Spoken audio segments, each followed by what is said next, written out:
Hi అండి, అందరికీ నమస్కారం. కేఎస్ఆర్ ఆయుర్వేదిక్ హెర్బల్కి స్వాగతం. ఎలా ఉన్నారండి? అందరూ బాగున్నారా? మీ ఆరోగ్యాన్ని మెరుగుపరచడానికి మంచి ప్రోడక్ట్తో మీ ముందుకు వచ్చాను. అదేంటంటే పపాయ పౌడర్. పపాయ పౌడర్ని ఎలా యూస్ చేయాలి, ఎలా యూస్ చేస్తే మన శరీరంలో ఆరోగ్య ప్రయోజనాలు చేకూరుతాయని మీకు తెలపడానికి వచ్చాను.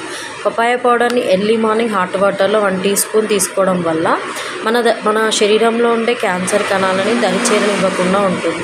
దీంతోపాటు డయాబెటీస్ పేషెంట్స్ వాడడం వల్ల నీరసం రాకుండా ఉంటుంది. ప్లస్ పీరియడ్ టైంలో స్టమక్ పెయిన్ రానివ్వకుండా కూడా చేస్తుంది. దీంతోపాటు లివర్కి సంబంధించిన ప్రాబ్లమ్స్ కూడా రానివ్వదు. ఎలాంటి ప్రాబ్లమ్స్ లేని వాళ్ళు కూడా వాడొచ్చండి ఈ పౌడర్ని. అలా వాడడం వల్ల హిమోగ్లోబిన్ శాతం పెరుగుతుంది. ప్లేట్లెట్స్ పడిపోయిన వాళ్ళకు కూడా ప్లేట్లెట్స్ని పెంచుతుంది. దీంతోపాటు ఇమ్యూనిటీ పవర్ని కూడా పెంచుతుంది. దీన్ని ఫేస్ ప్యాక్లా వేసుకోవడం వల్ల ఫేస్ గ్లోయింగ్గా కనిపిస్తుంది. కాబట్టి మీకు దగ్గరలో ఉన్న కేఎస్ఆర్ ఆయుర్వేదిక్ హెర్బల్స్కి వచ్చి పర్చేస్ చేసుకోండి. మా బ్రాంచెస్ వచ్చేసి కొత్తపేట్, బోడుప్పల్, ఉప్పల్, పిచ్చాదిగూడ. Thank you.